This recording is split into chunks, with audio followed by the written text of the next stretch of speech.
오늘 하나님 말씀은 출애굽기 20장 12절 한 절 말씀입니다. 내 부모를 공경하라. 그러면 내 하나님 여호와가 내게 준 땅에서 내 생명이 길리라. 아멘. 2019년 영국 문화협회에서 세계 102개국 국민 4만 명들에게 세상에서 가장 아름다운 단어가 뭐냐 이렇게 했을 때 가장 많이 압도적으로 1위로 나온 것이 어머니입니다. 단어가. 두 번째가 패션, 열정이죠. 그리고 세 번째가 스마일, 네 번째가 러브, 사랑. 그런데 아버지에 대해서는 70번째까지도 안 나타나요. 어머니 주일이에요. 오늘 어머니 주일이라서 아마 1년 중에서 식당이 오늘이 제일 잘 될 것 같아요. 어머니 주일이라서 일찍 예약을 오래전부터 안 하면 식당에 가지도 못해요. 그만큼 사람들이 모두 다가 어머니라 그러면은 감사하고 보답하고 싶고 마음이 감동이 오는 것이요. 왜 그런 것입니까? 어머니의 사랑 때문입니다. 사랑이죠. 어머니에게 나에게 베풀어진 그 사랑, 어머니만큼 우리들을 사랑하는 사람이 이 세상에 누가 있겠습니까? 사람은 누구나 사랑받고 살기를 다 원하고 있잖아요. 사랑. 성경에도 보면 믿음, 소망, 사랑 중에 제일은 사랑이라. 사랑이 가장 중요한 것이요. 그래서 어머니의 사랑은 말로 표현할 수가 없는 것입니다. 그리고 어머니가 주는 이 사랑은 어떤 사랑보다도 자기 목숨을 주는 사랑이죠. 왜냐하면 어머니가 자식을 낳았기 때문에 그래요. 자기의 분신인 것이요. 그러니까 자기보다 더 소중히 여기는 것입니다. 그런데 하나님께서 우리들을 낳았다 그랬습니다. 시편 2편 7절에도 보면 내가 여호와의 명령을 전하노라. 여호와께서 내게 이르시되 너는 내 아들이라. 오늘 내가 너를 낳았도다. 어머니만 우리를 낳은 것이 아니라 하나님께서 우리를 낳으셨대요. 하나님께서는 하나님의 독생성자 예수 그리스도를 이 세상에 보내주시고 친자를 우리 죄 때문에 십자가에 못 박여 죽이시면서 친자는 죽이시고 우리들을 양자로 삼으셨어요. 그러니까 하나님께서 우리를 낳으신 것이에요. 하나님 사랑과 어머니 사랑이 가장 가까운 이유가 뭐냐면은 낳았기 때문에 그래요. 낳은 사랑인 것이에요. 아마 우리 남편들은 다 겪는 그런 일이라 생각합니다. 어머니들은 자식이 무엇을 해달라 하면은 두말하지 않습니다. 언제든지 가장 먼저 아무리 피곤해도 어머니는 음식이든 무엇이든 다 해주는 것이에요. 자식한테 다 해줘요. 남편이 해달라 그러면 사정이 달라져. 저도 뭐를 요구하면 우리 엄마한테 가래요. 그 이유가 뭔가 이렇게 생각해 보니까 남편은 자기가 낳지를 않았던 거예요. 보면. 그렇기 때문에 자식에게 주는 그런 애틋한 사랑이 남편에게는 없습니다. 부부간에는 등 돌리면 등 돌아 누우면 남이라 그러잖아요. 그래서 결코 비교할 수가 없는 것이에요. 저도 결혼 생활 오랫동안 하고 있으면서 살아가면서 아이들한테는 그래 해주는데 왜 나한테는 그 정도 안 해주냐 뭐 이런 거 몇 번 이야기하다가 깨달은 것이 자식을 낳았구나. 나를 낳은 것이 아니구나. 남편이 아내를 낳았다고 한번 이야기 드렸죠. 이제 다음 주 이야기를 할 건데. 포기를 해버렸어요. 그러니까 우리 남편들은 일찍 자식과 비교하지 말고 포기하길 바랍니다. 이 사랑이 틀리는 사랑이에요. 오늘은 어머니 날입니다. 어머니 날도 보니까 전 세계 어머니 날들이 틀린 데가 많더라고 보니까요. 가장 어머니 날로 많이 지키는 것이 5월 두 번째 주일입니다. 미국 87개국이요. 전 세계 5월 두 번째 주일로 지키고 있어요. 중동 지역 쪽에 아랍 계통에는 3월 12일 날이 어머니 날이라. 3월 12일. 그리고 전쟁 중인 러시아는 보니까 11월 마지막 주일이 어머니 날이에요. 북한은 그걸 따라서 했는지 모르지만 11월 16일이 어머니 날이라. 그런데 한국은 5월 8일이 어머니 날입니다. 1973년부터 어머니 날을 어버이날이라고 바꿨어요. 다 아버지, 어머니를 모두 다 공경하고 감사한다, 이래서 어버이날로 했습니다. 그래서 저는 우리 어버이날, 어머니날, 어버이날을 맞이하면서 부모님 은혜에 대해서 다시 한번 우리 자신들, 목회자인 저를 포함해서 한번 생각했으면 생각합니다. 독일의 격언 중에 이런 말이 있습니다. 한 아버지는 10아들을 길러도 10아들은 한 아버지를 복양을 잘 못한다 그래요. 맞는 말이죠. 아무리 효도를 한다 하더라도 부모가 자녀에게 베푸는 그 사랑은 따라갈 수가 결코 없는 것이에요. 부모는 자녀를 키울 때 모든 것을 아까워하지 않습니다. 돈이든 정성이든 심지어 생명까지도 아깝게 여기지를 않는 것이에요. 그런데도 불구하고 자녀들은 부모가 연로하고 병들고 이러면은 서로 미룬대요.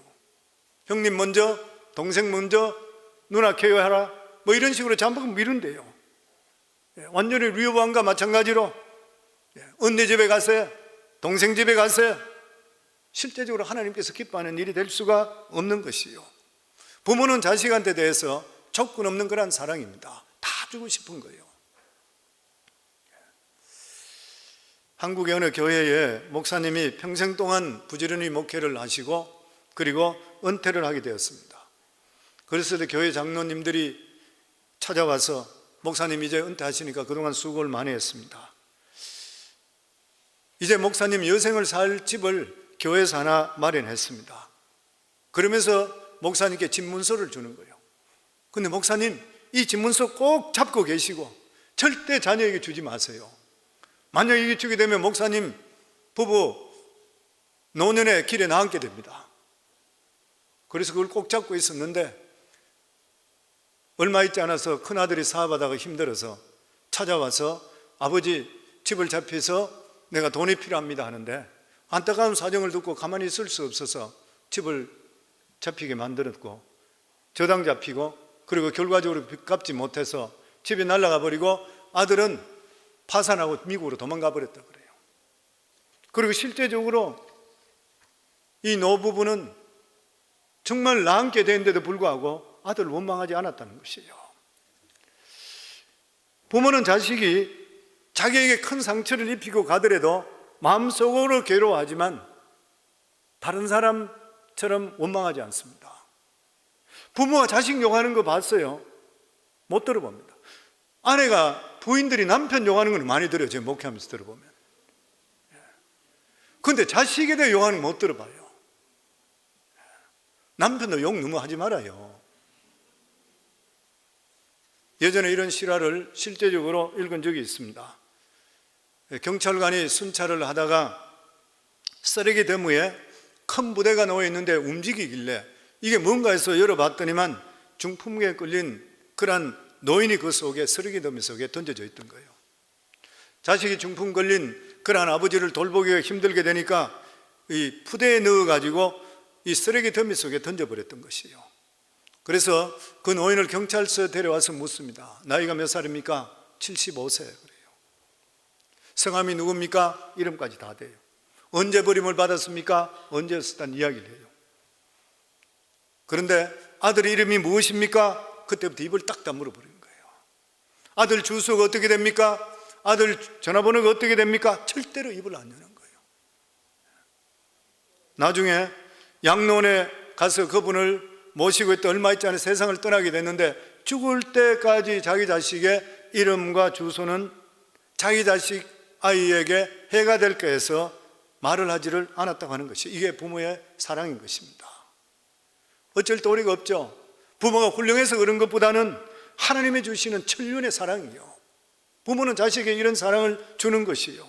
부모의 가장 큰 기쁨은 자식들이 잘 살고 행복해 사는 것이요. 이것보다 더 부모에게는 기쁨이 없는 것이요. 그래서 부모는 자식을 사랑할 뿐만 아니라 자식들은 이 부모의 은혜에 진짜 감사할 수 있어야 됩니다. 그래서 옛 성경은 부모에 대한 자식의 효도를 사람의 근본 도리라 그랬습니다. 공자는 사람이 자기 어버이를 사랑하지 않으면서 다른 사람을 사랑한다는 것은 패덕이라고 그랬어요. 자기 어버이는 존경하지 않으면서 다른 사람을 존경한다는 것은 패례라고 그랬어요. 그런데 어떤 사람은 유교는 효를 가르치는데 기독교는 그렇지 않다고 하는데, 이것은 아주 잘못된 말이에요. 유교는 형식에 많이 치우쳐져 있지만 기독교는 실질적입니다. 무엇보다도 효를 강조하는 것이요, 성경에서 부모를 거역하는 것은 하나님에 대한 거역이고 모독이라 그래요. 거기에 대한 벌을 받는다 그랬어요. 출애굽기 21장 17절에 보면 자기의 아버지나 어머니를 저주하는 자는 반드시 죽일지라. 잠언 20장 20절에 보면 자기의 아비나 어미를 저주하는 자는 그의 등불이 흑암 중에 꺼짐을 당하리라. 잠언 30장 17절에 보면 아비를 조롱하며 어미를 순종하기를 싫어하는 자의 눈은 골짜기에 까마귀에 쪼이고 독수리 새끼에게 먹히려 멀어요. 죽음을 의미합니다. 그러므로 부모의 권위는 하나님께 주신 그러한 권위인 것이요, 공자는 효는 모든 윤리와 도덕의 근본이 된다 그랬어요. 자기 부모에게 불효하는 그러한 자가 학교에서 선생을 존경할 리가 없는 것이요, 사회 나가서 윗사람들을 받들고 모실 리가 없는 것이요, 오늘날 사회 기강이 무너지는 그러한 이유, 윤리가 무너지는 그러한 이유가 뭐냐면 가정에서 자녀들이 부모를 공경하는 것을 배우지를 못하기 때문인 것이요. 현대는 자녀가 부모를 공경하는 것이 아니라 부모가 자녀를 공경한대. 그런데 성경 말씀에 하나님께서는 우리에게 단호하게 말씀하기를 자녀들에게 부모를 공경할 것을 명령하고 있습니다. 잠언 23장 25절에 보면 내 부모를 즐겁게 하며 너를 낳은 어미를 기쁘게 하라. 신명기 27장 16절에 보면 그의 부모를 경홀히 여기는 자는 저주를 받을 것이라 할 것이요 모든 백성은 아멘 할지니라. 아멘. 부모 공경은 자녀로서 마땅한 일인데도 불구하고 오늘날 그렇지를 못하고 있다고 하는 것이요, 하나님께서 부모 공경은 십계명 중에서 하나로 주셨습니다. 십계명이 얼마나 중요해요. 왜 십계명이 중요한 것입니까? 성경의 모든 말씀은 하나님 말씀이면 분명한 것이요, 그런데 십계명은 선지자들인지 아니면 사도들이든지 어느 특정한 사람을 준 것이 아니라 하나님께서 직접적으로 모세와 이스라엘 백성들에게 하나님의 입을 통해서 주신 말씀입니다.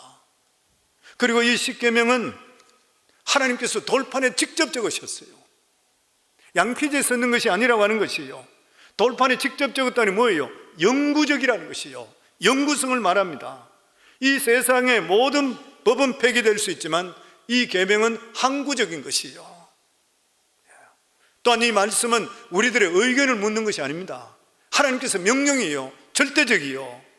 너는 이렇게 하라, 너는 이렇게 하지 말라. 하나님은 인간과 의논하지를 않는 것이요, 왜냐하면 인간의 이성과 감성은 계속적으로 바뀌어요. 하나님께 그냥 주신 말씀은 그냥 하라 안 하라 명령이에요, 그냥. 그러면 십계명과 율법의 차이가 무엇인 것입니까? 십계명은 10가지 말씀이죠. 10가지 말씀입니다. 율법이나 계명이나 모두 다 하나님 말씀인 것이요, 그런데 율법은 십계명을 주석해 놨는 것이에요. 풀이해 놨는 것입니다.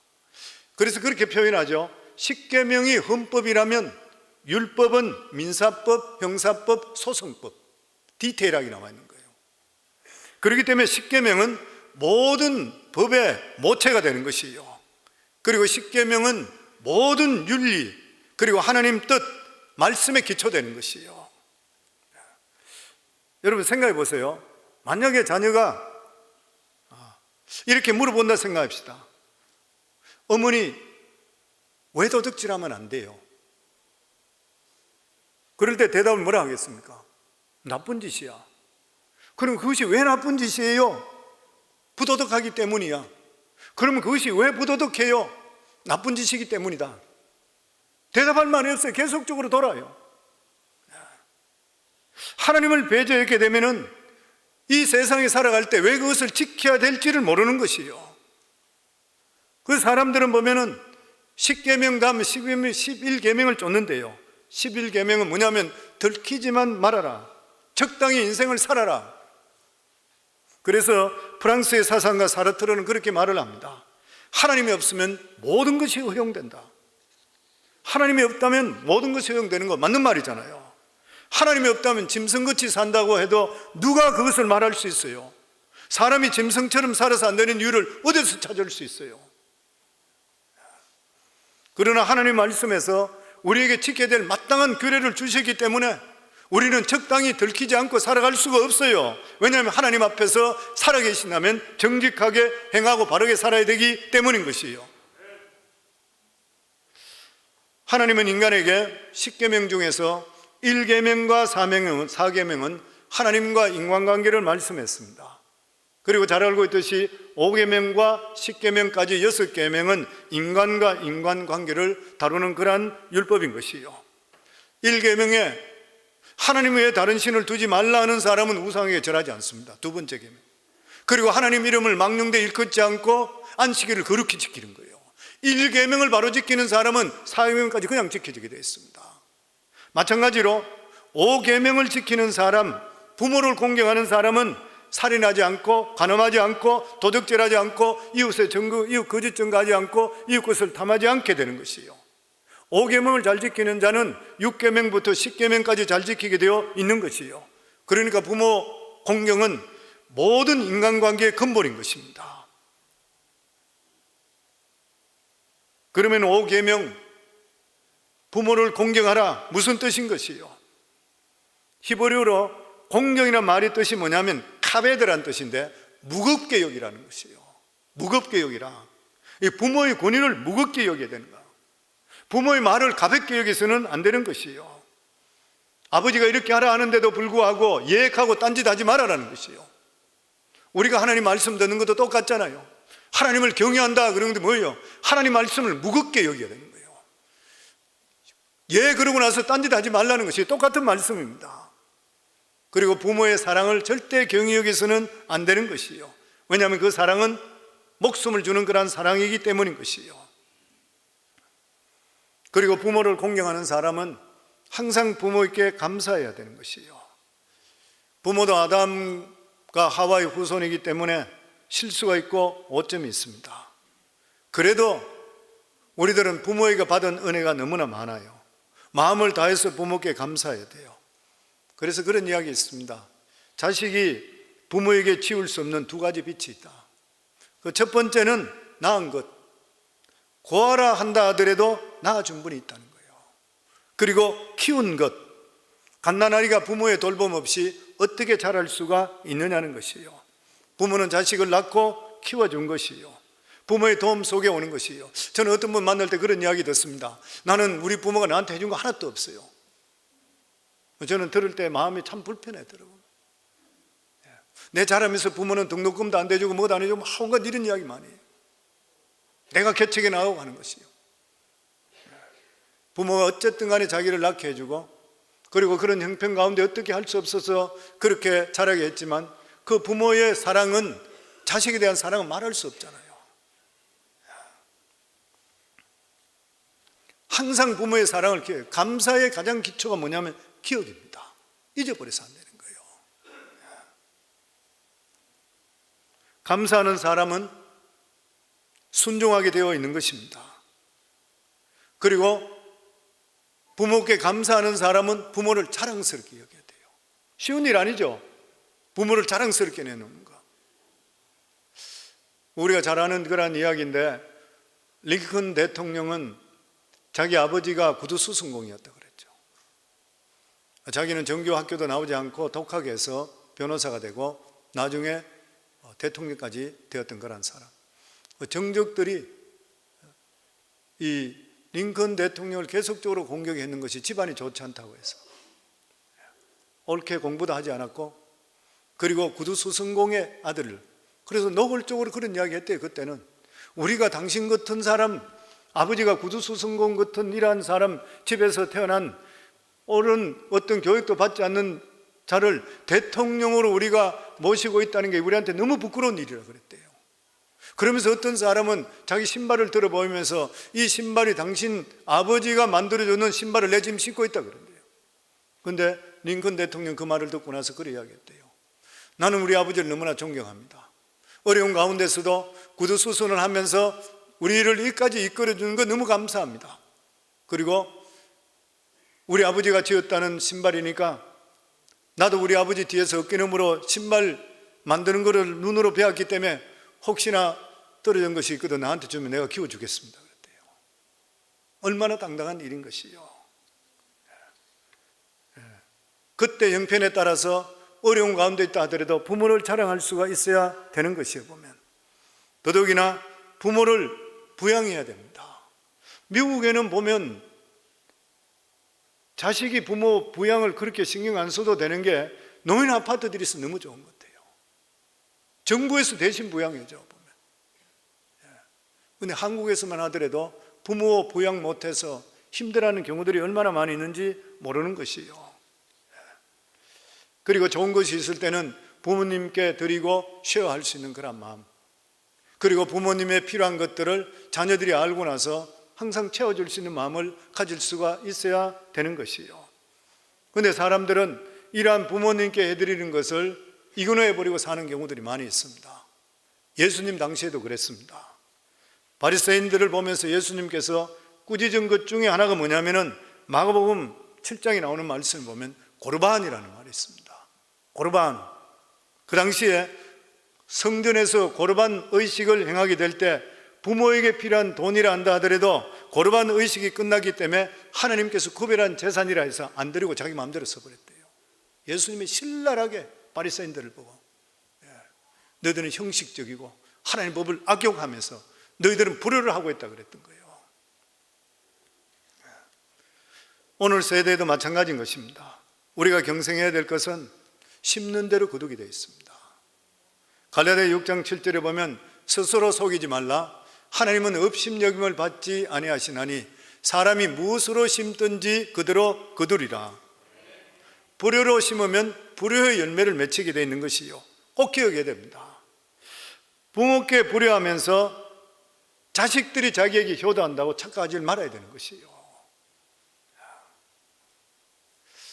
그리고 한 걸음 더 나아가서 부모가 좋아하는 것을 해줄 수 있어야 돼요. 부모가 좋아하는 것을 해줄 수 있어야 된다. 제가 이런 설교한다고 해서 목회자가 이런 설교하니까 목사님은 진짜로 잘하겠구나. 저도 이 설교하면서 마음이 찔리는 게 너무 많아요. 부모님께 설교 준비하면서 느껴지는 것이 이런 일들은 이렇게 좀 했으면 좋았을 것인데 그렇게 생각되는 게 너무 많아요. 더더욱이나 부모가 좋아하는 것을 해주는 게 참 중요한 것 같아요. 그런 이야기가 있습니다. 도시 효자가 정말 부모에게 온갖 거 잘해주고 이랬는데 사람들 이야기에 당신보다 더 효자가 시골에 한 사람이 있다. 그래서 대한절 얼마나 효도하기에 나보다도 더 잘한다 하는 것인가 그렇게 생각해서 시골에 내려가서 그 집을 받는 거예요. 보니까 시골 초가집인데 아들이 산에 가서 나무를 해서 내려오니까 어머니가 부엌에다가 쫓아나오면서 물을 데워서 가져와서 아들은 앉게 하고 그리고 어머니가 발을 막 씻어주는 거예요. 그러니까 이 사람이 뭐 저런 나쁜 놈이 있나? 어떻게 해서 발을 어머니가 씻게 하나? 저 더러운 발을. 그래서 자기가 가서 나는 도시에 있는 사람이고 나는 부모한테 효도한다고 생각했는데 사람들이 당신에 대해서 하도 이야기를 하길래 내가 당신 보면서 배울 거가 왔더니만 배울 게 하나도 없네. 그러니까 이 시골에 있는 효자가 그런 이야기 했대요. 내가 효자인지 아닌지 저는 모르겠습니다. 그런데 내가 산에서 내려오고 딴 데 갔다 오게 되면 우리 어머니가 항상 저에게 발을 씻어주면서 그렇게 기뻐하시기 때문에 그래서 제가 발을 내놓는 것이 내가 씻고 싶으시는 게 결코 아니라 그랬다는 거예요. 부모가 기뻐하는 것 해주는 것, 좋아하는 것 따라 해주는 것 필요한 것 같아요. 저는 이 설교하면서 그런 생각이 들어요. 우리 어머니도 여기 와 계시고 우리 어머님이 지금 95세 우리 교회에서 전세가 제일 높습니다. 어머님 95세 생일을 지나가면서 보니까 100세도 가능하겠구나. 이게 100세 인생이 있을 수 있겠구나. 뭐 그래 생각해요. 우리 어머님, 우리 성도님 설교할 때 가끔 이야기 들어서 알겠지만 예수 안 믿을 때는 점쟁이들이 60세까지 못 산다 해서 항상 머리에다가 흰 띠 두르고 누워 계신 거 많이 봤거든. 근데 지금 95세인데 건강하셔. 예수 믿고 구원받고 우리 교회에서 제일 오랫동안 저렇게 사신 너무 감사해요. 근데 우리 어머니가 아니라 우리 아버님에 대해서 그래요. 어머님들은 마찬가지겠지만 저희 아버님이 노래하는 걸 참 좋아하셨어요. 제가 어릴 때에 집에 상장이 붙어 있는 것 중에 보면 눈에 항상 띄던 상장이 있는데 그게 뭐냐 하면은 전국 노래자랑 나가서 2등 했는 상장. 그게 붙어 있어요. 그래서 저희 아버님이 그런 이야기를 들었어요. 6개월만 아니었다면 내가 가수 됐을 것이라. 정말 목소리가 좋고 찬양 노래를 정말 잘하셔요. 그런데 미국에 오셔서도 노래자랑이나 이런 데 가서 가면은 상을 다 휩쓸어 와요. 근데 나는 그게 너무 싫은 거예요. 보면 난 주책이라 이렇게 생각했어. 그 아버지 좀 나가지 마세요. 근데 아버지는 그러니까 그런 말을 내가 자꾸 어디 가는 거 뭐 또 어디 노래자랑 나간다 이러면 갔다 오시다 그러면 내가 보고 얼굴이 안 좋으니까 아버지는 미안해하는 거야 나한테. 근데 세월이 지나면서 우리 아버님은 91세에 소천하셨습니다만 세월이 지나면서 뒤돌아보면 그걸 아버지가 좋아하는 취미인데 왜 내 기준에 맞춰 하는 것인가. 그게 너무 세월이 지나면서 자꾸 미안한 것이에요. 보면 우리 어머님께 뭐 제가 잘못한 것도 많이 있겠지만 그래도 어머님께 하나 또 제가 미안한 게 뭐냐면은 저희 어머님은 제가 의사 되길 그리 원했습니다. 계속 의사가 됐습니다. 우리 사촌 형 중에 의사가 있어요. 제가 고등학교 때 사촌 형한테 가서 공부도 배우고 이렇게 했어요. 근데 사촌 형한테 공부를 배우러 안 갔으면 내가 혹시 의사가 될지 모르겠는데 사촌 형을 만나보면은 의사 되는 게 저 영 재미가 없어요. 그 사촌 형이 영 재미가 없는 사람이에요.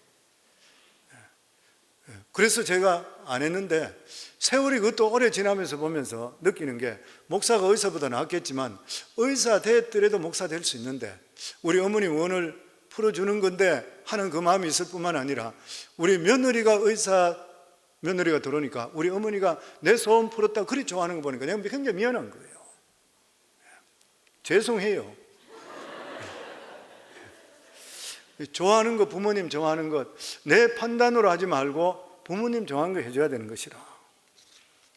그리고 부모의 이름을 욕되게 하지 말아야 되는 거예요. 인생을 살아가면서 부모가 세상에 살아갈 때 자식 때문에 얼굴을 못 드는 일을 절대 해서는 안 되는 것이에요. 보면 그만큼 더 불효는 없는 것이잖아요. 자식이 바르게 자라서 주의 칭찬받게 되는 그 말을 들을 때 부모가 그만큼 기쁜 것이에요. 보면 그리고 무엇보다도 우리가 부모를 공경해야 되는 마지막적인 이유가 뭐냐면은 제2, 5계명은 시한부 계명입니다. 시한부 계명이죠. 항상 지킬 수 있는 계명이 아니잖아요. 그래서 풍수지탄의 말 많이 듣잖아요. 풍수지탄. 내가 정말 부모를 섬기려고 했는데 부모가 이미 돌아가셨다는 거예요. 하고 싶어도 할 수가 없는 것이요. 부모께 효도할 수 있는 것은 시간과 때가 있다고 하는 것이요. 살아생전에 부모를 기쁘게 해야 되지 돌아간 뒤에는 우리 삶 속에 후회밖에 없다고 하는 것이요. 그러니까 이 5계명은 언제나 지킬 수 있는 것이 결코 아닌 것이요. 우리 믿음의 삶도 그렇습니다. 믿음의 삶도 완벽한 사람이 누가 있겠어요? 아무도 없어요. 그런데 계속적으로 후회를 줄이는 삶을 살아야 됩니다. 내가 주님 앞에 서게 될 때에 내가 이랬을 걸 하는 것을 자꾸 줄여야 돼요. 자꾸 줄이면서 사는 것이 그게 믿음의 삶인 것이요. 부모한테 효도도 마찬가지잖아요. 내가 부모에게 효도를 완벽하게 해주는 사람 누가 있어요? 목회자 내 자신도 마찬가지고 누가 당당하게 나는 효자입니다, 나는 부모 앞에서 너무 잘합니다 할 사람이 누가 있어요? 아무도 없어요. 그럼에도 불구하고 우리 삶을 하나님 말씀으로 돌아보면서 1년에 한 번이라도 우리 자신을 돌아볼 수 있어야 돼요. 그리고 부모가 살아있을 때 우리가 더욱더 부모에게 생각해 줄 수 있는 것, 후회를 줄일 수 있는 그런 삶, 그리고 더더욱이나 우리가 여기 있는 분들은 자식이 아니면 부모예요. 내가 부모가 됐다 그러면은 부모는 존경받는 부모가 돼야 되는 것이에요. 자녀가 부모를 존경하는 것도 중요하지만 부모 역시 자녀로부터 존경받는 부모가 되는 게 너무 중요해요. 이 존경받고 공경이 쉽질 않아요. 성경에도 보면 말세에 이런 징조가 나타난다고 했는 것이 뭐냐면 부모를 거역한다고 그랬어요. 말세의 표시가. 옛날에 농경시대 때 이럴 때는 부모를 다 공경하며 살았잖아요. 보면 근데 요즘 가서 부모를 공경하는 사람이 그렇게 많지는 않아요. 보면 돈 많다고 부모 공경해요. 오히려 뜯고 싸우고 칼부림 나고 이렇게 하는 이런 경우들도 많이 보는 것이요. 왜 그런 것이요? 말세기 때문에 그렇다는 거예요. 그리고 두 번째로 부모가 자식에게 존경과 높임 받을 수 있도록 도덕적이어야 돼요. 그리고 영적으로 훈련을 게을리하지 말아야 되는 것이요. 부모는 도덕적으로 바로 살아야 됩니다. 그리고 자식들에게 약속했으면 약속을 지키고 정직하게 살아야 돼요. 중국 고사에 보면 그런 말이 있다 그러죠. 정자라는 사람이 있었는데 어느 날 부인이 시장에 가면서 아이가 자꾸 울면서 따라가려고 그러니까 아이를 그냥 떼놓기 위해서 거짓말하면서 내가 시장 갔다 오면 돼지고기 구워주겠다 그랬어요. 근데 이 집에 돼지고기 구울 수 있는 돼지고기가 없어요. 그래서 부인이 시장 갔다 오면서 집에 들어오니까 남편이 자기 전 재산 한 마리 남은 돼지를 잡더래요. 깜짝 놀래 당신이 미쳤어. 그래 이야기하니까 그 정자라는 사람이 그래 이야기했다 그러죠. 당신이 자식에게 약속을 했잖냐고. 그러면서 이 돼지 한 마리 잡는 것이 만약에 이 아이가 자라면서 약속을 어기니까 그래도 괜찮구나, 인생을 살아가면서 거짓말하다 살아도 되는구나, 이거보다는 이 돼지 한 마리 잡는 게 훨씬 낫지 않냐 그랬다는 거예요. 살아가는 삶 속에 부모는 자식들에게 은행 일치를 보이는 게 너무 중요한 일인 것이죠. 더더구나 신앙적으로 본이 되어야 됩니다. 신앙적으로 내가 본이 되면 자식들은 당연히 따르게 되어 있는 것이요. 부모가 하나님께 순종하는 모습을 보이면 자식들도 하나님께 순종하게 되어 있습니다. 성경에 보면 아브라함과 이삭에 대한 이야기가 나오죠. 아브라함은 하나님 말씀 무조건 순종했잖아요. 그러니까 나중에 가서 하나님께서 이삭을 모리아 산에서 번제로 드리라, 죽여서 각을 떠서 불태워 드리라 이렇게 했을 때에 그 장성한 아들을 120살 되는 이 아버지가 장성한 아들을 데려가서 밧줄로 묶고 칼로가 찌른데도 불구하고 눈 감고 가만히 있던 거예요. 움직이지 않는 양과 똑같이 있었던 것이에요. 무슨 것이에요? 자기 아버지가 하나님 말씀에 순종하는 걸 봤기 때문에 이 아들은 죽는 데까지도 아버지께 순종하는 것이에요. 얼마나 중요한 일 몰라요. 우리 믿음의 삶 살 때에 항상 하나님 일하면 내가 먼저 하고, 교회 일하면 내가 먼저 하고, 그리고 하나님께 예배 드리는 거 먼저 가고, 그리고 항상 믿음 안에 살려는 그런 모습들 자녀들에게 끊임없이 보여지게 되면 자녀들은 알게 모르게 그대로 배우게 되어 있습니다. 그대로 배우는 것이요. 부모가 했는 대로 자식은 그대로 따르게 되어 있는 것이요 보면. 그러니까 우리 부모님들이 신앙적으로 자식들에게 본이 될 수 있어야 돼요. 그래야 자식들에게 존경받게 되어 있는 것이죠 보면. 자녀를 돌볼 때에 영육간에 모두 다 돌볼 수 있어야 됩니다. 만약에 아이가 토요일날 늦게까지 공부를 했다든지 아니면 직장에서 늦게까지 일하고 왔을 때 그리고 주의를 지키지 못할 때 묵인해서는 안 되는 거예요. 우리 아들 피곤하니까, 우리 딸 피곤하니까, 직장 가서 얼마나 피곤했겠니, 공부한다고 얼마나 피곤했겠니, 이러면 그 아들은 하나님 앞에 배역자가 되는 거예요. 네가 어떤 일이 있었다 하더라도 하나님께 정인 날에 가서 하나님께 감사 예배를 드리라, 가서 예배 드리고 집에 와서 다시 자라, 이래야 되는 것이지. 아깝다고 해서 깨우지 못하는 것, 그리고 바른 길로 인도하지 못하는 것, 이렇게 되면 하나님께 배워가는 자가 부모께 잘할 리가 있는가요? 안 되는 것이에요 보면. 하나님 말씀으로 양육해야 돼요. 그리고 부모에게 가장 중요한 게 뭐냐면 자식에게 바른 믿음을 전수시켜 줘야 돼요. 성경에 보면 디모데가 나옵니다. 디모데는 사도 바울이 전도여행 갔다가 복음을 전거돼서 거기서 그 제자 삼았던 거예요. 그런데 그 부모의 디모데가 몸도 연약하고 사도 바울같이 그렇게 강한 믿음은 없었어요. 그리고 디모데가 목회자로 세워놓으니까 목양하고 목회하면서 스트레스를 너무 받게 되니까 위장병이 생기는 거예요. 위장병이 생기고 이러니까 사도 바울이 디모데에게 와인을 한 잔씩 먹으라 그랬잖아요. 원래 나시린들은 와인이고 이런 거 입에 못 대요. 그러니까 와인을 너는 한 잔씩 먹는 게 좋다, 너 위장을 치료하기 위해서. 그 말이면 위장기 왜 생겼겠어요? 스트레스 너무 많이 받아서 그래요.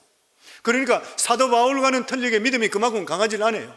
그럼에도 불구하고 사도 바울이 디모데에게 리마인드 시키면서 너희 믿음은 굉장히 정통 믿음이고 강한 믿음이다 이렇게 이야기할 때에 자기의 외조모 그리고 자기 어머니의 이름을 이야기합니다. 그게 디모데후서 사도 바울이 사형당하게 목 잘리기 직전에 적었던 디모데후서에 나오는 말씀이요. 디모데후서 1장 5절에 보면 이는 내 속에 거짓 없는 믿음이 있음을 생각함이라. 디모데야, 너에게는 거짓 없는 믿음이 있다. 왜냐하면 이 믿음은 먼저 너 외조모 로이스와 내 어머니 유니게 속에 있더니 내 속에 있는 것도 내가 확신한다. 무슨 말인 것이요? 너는 경건한 믿음의 진짜 믿음을 외할머니로부터 어머니로부터 너는 인수받았다. 그리고 내가 그것을 확정한다. 너는 담대하라. 너에게 그런 믿음이 있다. 주위에서 인정하는 것이요. 성도는 우리도 그래야 되지 않겠어요? 할머니도 받았던 믿음, 우리 어머니로부터 받은 믿음, 그 믿음이 너에게 있는 것을 내가 본다. 너 정말 믿음의 가문 일으키는구나. 저는 우리 성광교회 성도님들 이 디모데와 마찬가지로 할머니 때부터 어머니 때부터 자식 때까지 이런 믿음이 계속적으로 경건한 믿음의 전통을 일으키기를 주의 이름으로 축원합니다. 가장 귀한 축복이잖아요. 돈으로 유산 남기는 거 얼마 못 가요. 명예도 마찬가지잖아요. 그렇지만 변치 않는 하나님의 말씀, 하나님의 능력이 함께하는 신앙의 본을 보이는 만큼 더 중요한 일은 없는 것이에요. 그래서 우리 교회에서 끊임없이 외치는 게 그거잖아요. 성전에 요긴하게 쓰임받고 믿음의 가문, 복된 가문 일으키는 것, 이거보다 더 좋은 것이 있어요? 신앙생활 오래 하신 분들 저한테 이야기해 보세요. 이거보다 더 귀한 것이 있어요? 하나님의 기뻐하시는 예수 그리스도의 몸인 교회에 성전에 귀하게 쓰임받는 것은 하늘나라에 귀하게 쓰임받는 거예요. 그리고 또한 살아가는 삶 속에 내 자녀의 자녀 속에 믿음의 복된 가문 일으키는 마음 더 좋은 게 있어요? 일대 내 혼자 실컷 믿음 생활했지만 내 자식 엉망 만들어버리면 하나님한테 어떻게 되겠어요? 기업이라 그랬는데. 우리 삶 속에 이 믿음의 본이 되어야 되는 것이에요. 디모데의 할머니같이 어머니와 같은, 저는 우리 성광교회 성도님들이 이 믿음 가질 수 있기를, 이러한 가문 일으키기를 주의 이름으로 축원합니다. 그리고 자녀들을 격려하고 칭찬해 주라 그랬습니다. 자녀들이 잘못했을 때는 징계를 해야 돼요. 그렇지만 한편으로는 칭찬을 아끼지 말라 그랬던 거예요. 마틴 루터는, 종교개혁가인 마틴 루터는 자기가 아버지한테 받은 핫타임이 너무나 많았대요. 아버지가 너무 두려웠대. 그래서 하나님을 아버지라 잘 못 부른대요. 그게 자기한테 너무 힘들었던 거예요. 저는 성도님들과 같이 서로 상담하고 이럴 때 보면 그런 분들이 계셔요. 교회 와서 제일 자기가 예수 믿는데 어려움이 뭐냐면 하나님을 아버지라 부른 거래요. 왜 그러냐면 아버지 상을 좋게 못 받아들여서 그래요. 자기 아버지가 너무나도 힘들게 했다는 거예요. 우리 성광교회 성도님들, 아버지들, 자녀들에게 하나님 아버지 상과 같이 사랑을 베푸시고 온유하고 이해할 수 있는 그런 아버지로 보일 수 있기를 주의 이름으로 축원합니다. 이게 아이들한테 얼마나 상처가 되는지 몰라요. 우리 모두 다가 부모이든지 자식입니다. 자식이면 부모를 공경하고 부모는 자식에게 공경받을 수 있는 그런 부모가 되어야 돼요. 저는 우리 성도님 모두 다가 신앙적으로도 성공하시고 그리고 가정적으로도 성공하시고 그리고 자녀들에게도 하나님께 인정받을 수 있는 이러한 것들, 우리 자신들이, 다시 말씀드리지만 나는 목회자지만 제 자신도 완벽하지 못해요. 제가 말씀드렸잖아요. 돌아보면은 부모에게 후회되는 것들이 많이 있어요. 그럼에도 불구하고 하나님 말씀이니까 우리 말씀에 따라서 이대로 살려고 노력해야 되는 것이요. 그래서 신앙생활에 뭐예요? 후회를 줄이는 것이요. 내가 언젠가 이 세상을 떠나게 될 때 끌끌하는 것을 줄여야 되는 것이요. 내 가정삶 속에 부모 관계 속에서도 끌끌하는 것을 줄일 수 있어야 돼요. 최대한도로 줄일 수 있는 만큼 줄일 수 있어야 돼요. 그래서 후회를 줄여야 되는 것이요. 저는 우리 사랑하는 모든 성도님 모두 다가 부모님들이 살아있을 때 더욱더 신경 쓰시고 공경하시고, 더더욱이나 어머니날, 어버이날을 맞이했을 때 오늘 같은 날은 부모님을 찾아뵙고 아니면 선물이라도 드리고 연락이라도 할 수 있는 그런 하루가 될 수 있기를 바라고, 그리고 1년 내내 살아가면서 하나님께 주시는 이 말씀을 가짐을 통해 우리가 부모를 공경함을 통해 하나님께 복을 받고 우리 자녀들에게도 공경받고 복을 받을 수 있는 복된 가문 일으키기를 주의 이름으로 축원합니다.